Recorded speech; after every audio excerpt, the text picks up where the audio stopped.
Y consecuencias de esto, para acabar por hoy. No habrá, por tanto, verdadera oración cristiana si no es trinitaria y cristocéntrica.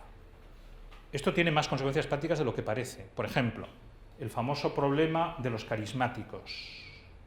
Hay carismáticos muy buenos, santísimos, porque mantienen esto. Pero hay algunos que se salen de esto, porque el Espíritu Santo parece que vaya por libre, sin tener en cuenta a Jesucristo.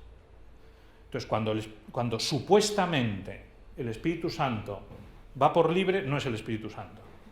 Será lo que sea, ¿no? Pero no es el Espíritu Santo. No podemos separar a la Trinidad. Cualquier oración, verdadera oración cristiana, es trinitaria. ¿La oración judía es oración? En este sentido, no. Con todo respeto, es oración preparatoria para la venida de Jesucristo, pero no es oración, porque no es trinitaria. Y no reconocen que Jesucristo es Dios. ¿La oración musulmana es oración? Sí, también en sentido amplio sí, porque hablan con Dios. Pero no reconocen ni la Trinidad ni a Jesucristo. Por eso he puesto el calificativo cristiana, ¿no? Para que sea verdadera oración cristiana, tiene que ser trinitaria y cristocéntrica. Si no, no es verdadera oración cristiana, aunque sean oraciones válidas y camino hacia la verdadera oración. Pero son insuficientes, ¿no? Y por tanto también el camino de la oración y todas sus manifestaciones deben ser trinitarias y cristológicas. Aunque, aclaro a continuación, no siempre esto tiene que ser explícito, al menos implícitamente lo son. Pero también es bueno hacerlo explícito. Por ejemplo, eso lo hace la liturgia continuamente.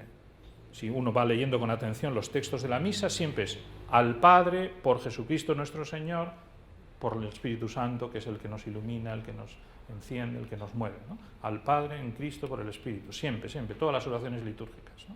Lo van haciendo explícito, ¿no? Para recordarnos esto, ¿no? De que esa es la verdadera oración cristiana. Evidentemente uno no tiene que estar cada día pendiente de que me dijo al Padre, pero en el fondo eso está ahí siempre presente, porque es la verdadera oración tal como Dios se ha manifestado y tal como es la vida cristiana en su naturaleza.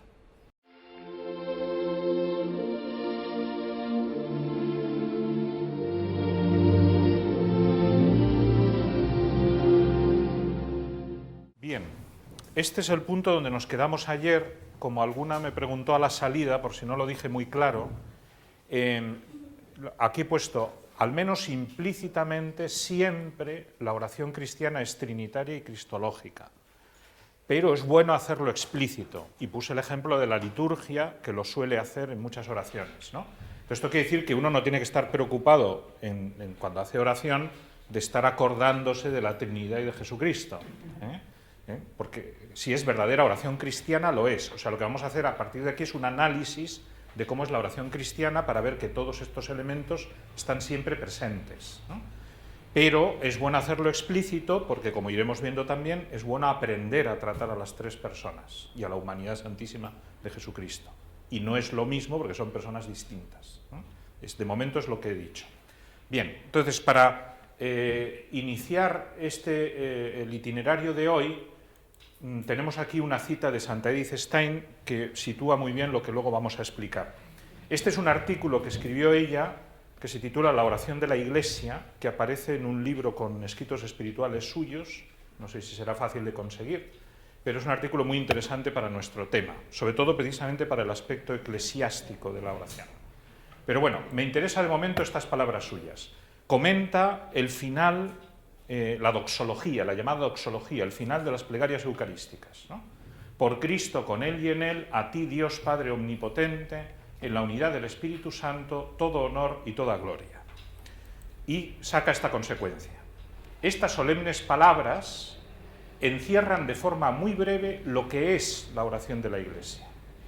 Honor y gloria de la Trinidad por Cristo, con Cristo y en Cristo.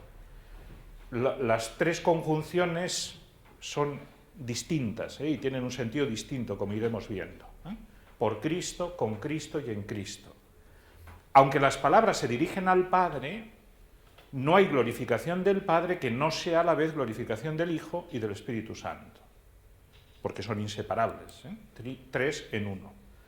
Se canta la gloria que el Padre participa al Hijo y ambos al Espíritu Santo por toda la eternidad.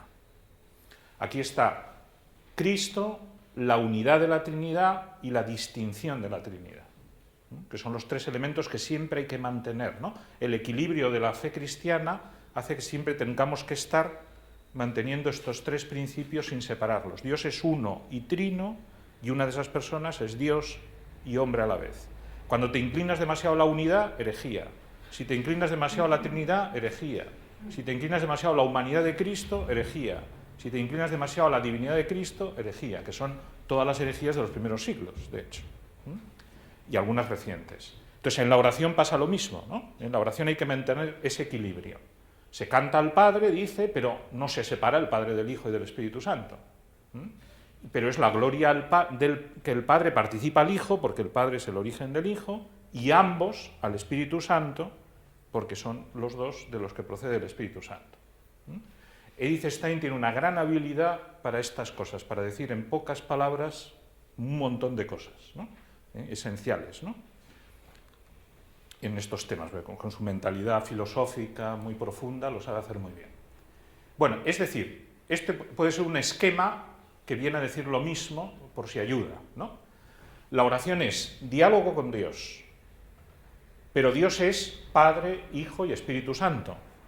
Por tanto, toda oración es diálogo con el Padre, diálogo con el Hijo y diálogo con el Espíritu Santo. Que además tiene que ver con lo que ya hemos dicho de que la oración es personal. Y como es personal, yo no trato a la naturaleza divina, sino a las personas divinas. Y por eso trato al Padre, al Hijo, al Espíritu Santo. Pero una de estas personas, el Hijo, se ha encarnado. Y como la persona es la misma, Jesucristo es la persona del Hijo, asume la naturaleza humana, pero es la misma persona, hablar con Dios significa hablar con Jesucristo. Necesariamente, es inseparable. No es que a veces hablo con Dios y a veces hablo con Jesús. No, no. Si hablo con Dios, hablo con Jesús. Y si hablo con Jesús, hablo con Dios. Porque Jesús es Dios. Entonces, el diálogo con Dios, por tanto, es diálogo también con Jesucristo. Pero, como solo el Hijo se ha encarnado, y no el Padre ni el Espíritu Santo, es a través de Jesucristo como me relaciono con las otras personas. Y por eso decimos que la oración es con Jesucristo y es al Padre, en el Hijo, por el Espíritu Santo. En el Hijo, porque es en Él en el que yo trato a Dios, porque Él es el único que se ha hecho hombre por la acción del Espíritu Santo, y nos dirigimos al Padre por esa misma oración. Esto es el esquema de todo lo que vamos a ir viendo a continuación, y que ya está dicho en parte en los textos que he citado antes. Bien, y para eso, por tanto, la clave está aquí. Entonces vamos a empezar, como dije ayer, con la oración de Jesucristo, a ver cómo reza Jesús y qué nos enseña Jesús. Y de ahí pasaremos al Espíritu Santo, y con el Hijo y el Espíritu Santo llegaremos al Padre. Y así se cierra el ciclo trinitario de la oración. Cristológico y trinitario. Vamos a hablar un poco de Jesús y la oración. Aquí se podría decir muchas cosas, he ido escogiendo las que me parecen más interesantes, aunque esto se puede alargar mucho más. Benedicto XVI, en una de las catequesis, lo explica o lo resume, lo sintetiza así. La oración atraviesa toda su vida. Aunque vamos a usar unos textos concretos, esto es importante, o sea, toda la vida de Jesús es oración. Si la nuestra tiene que aspirar a serlo, pues imagínense la de Jesús, ¿no? Por supuesto que lo era. Atraviesa toda su vida como un canal secreto que irriga la existencia, las relaciones, los gestos, y que lo guía con progresiva firmeza al don total de sí mismo, es decir, la cruz, según el proyecto de amor de Dios Padre.